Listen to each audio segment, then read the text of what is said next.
All right, 2025 is over. No more Wicked Press Tour, no more Labubu's. Fresh start, new vibes in 2026. It's year 2 of Trump's presidency. It's a midterm election year, the first time the whole country will weigh in on Trump's second term. And by year's end, it's the real beginning of the 2028 presidential race. Remember, for the 2020 campaign, Democrats started launching their campaigns for president on New Year's Eve 2018.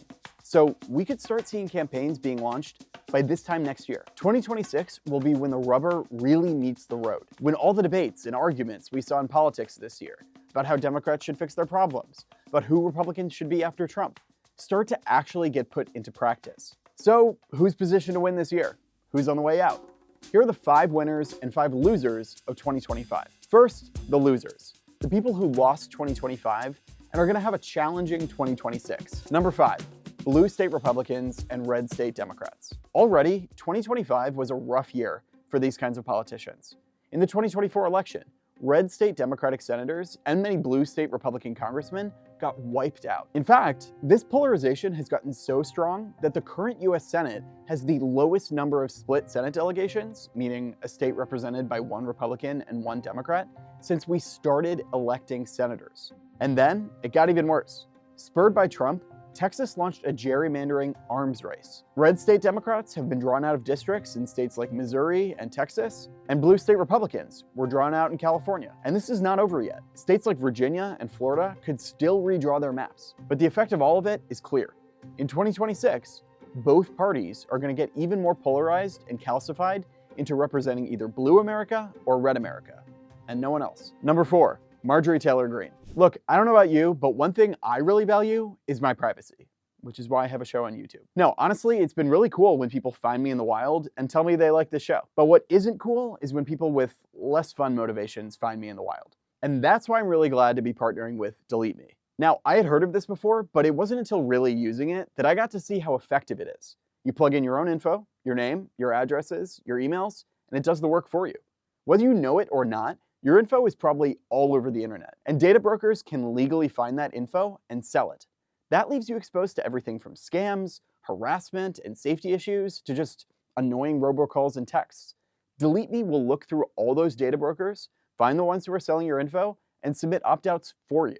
No questions asked. It's been named the #1 data removal service, which is why everyone from judges to public figures to YouTubers trust Delete Me. Right now, you can use my code to get 20% off all Delete Me consumer plans when you go to joindeleteme.com/recount and use code STEVE20, or use the QR code right on your screen. That's joindeleteme.com/recount, promo code STEVE20. All right, back to the show. Okay, number 4, Marjorie Taylor Greene. Of all the people on this list, MTG might have had the weirdest year. It started great for her.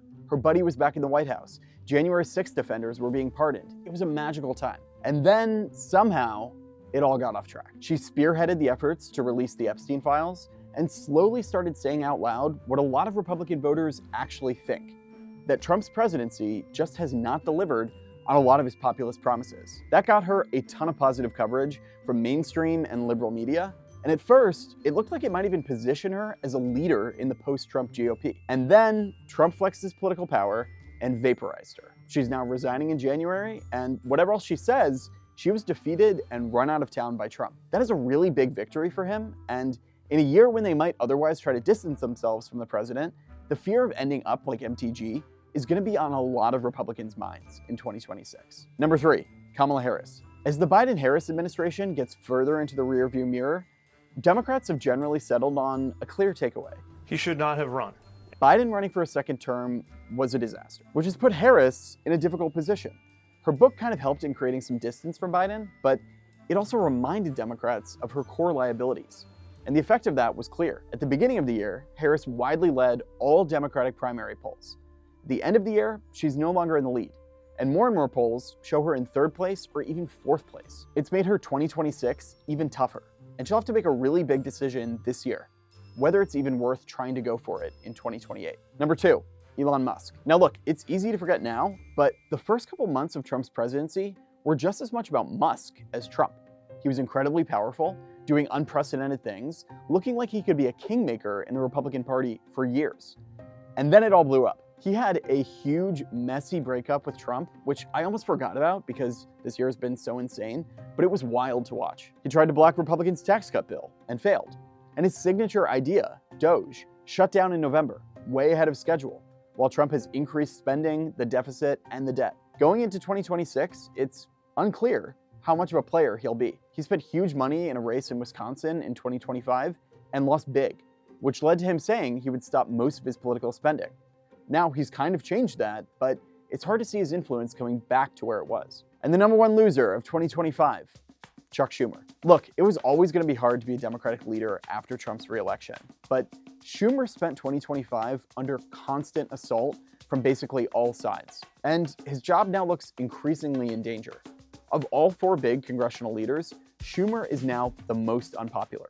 Many liberal influencers and organizations are publicly calling for Senate Democrats to elect a new leader. Major Senate Democratic candidates all over the country are declining to back him for leader, and back home, Zohran Mamdani's win in the New York City mayoral race should scare him a lot. Democratic voters completely rejected his style of safe, incrementalist, pro-Israel politics. AOC is now pulling ahead of him in a hypothetical future Senate primary, and more people are starting to predict that this will be his last term. So those are the losers, the ones leaving the stage or with something big to prove in 2026. Now for the winners. Number 5, billionaires. There's no way around this. 2025 was an incredible year to be a billionaire wanting to influence politics. For starters, billionaires just did great on their own. They're inheriting and controlling record amounts of wealth, and almost 300 new ones were born this year. Welcome to the world. But they also reached new heights of political influence. Trump, the only billionaire president ever, has doubled his wealth while in office.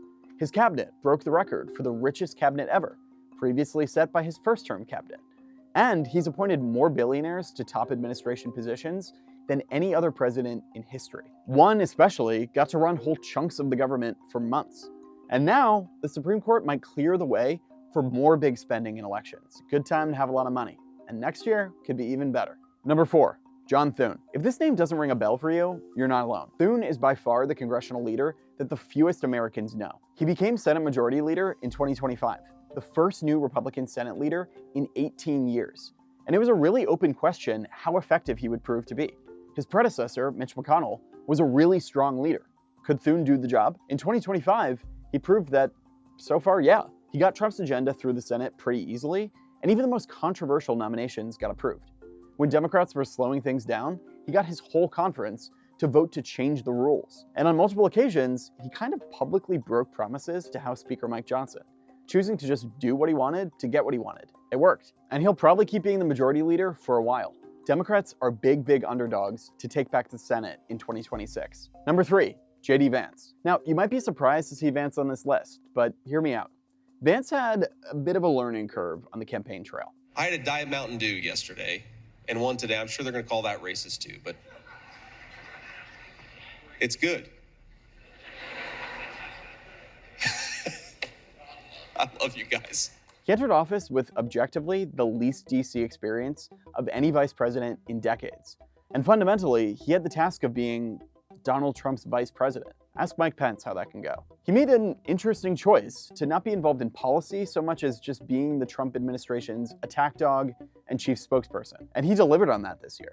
He showed himself to have a millennial savvy with the internet, leaning into the memes and laughing at himself, and he strengthened his ties with conservative influencers, who will be powerful allies in 2028. During 2025, Vance gained a lot in the polls of the 2028 Republican primary, and he is way ahead of everyone else. Already, some other potential presidential candidates, like Secretary of State Marco Rubio, have indicated they won't even run against him. Number 2, Gavin Newsom. Everybody knows Newsom is already running for president, but in early 2025, it looked like he was in trouble. He was as far away from DC as possible, unable to get attention or headlines like senators or Congress members.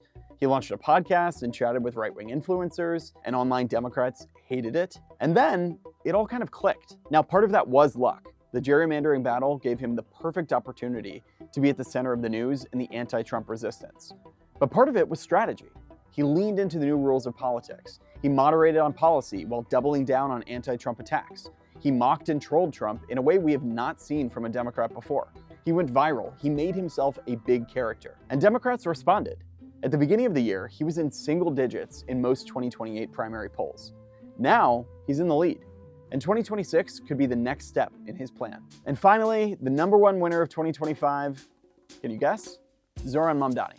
Look, there is no way around it. Mamdani shocked the world this year. At the beginning of 2025, the first poll of the year showed Mamdani at 5% in the Democratic primary for mayor of New York City.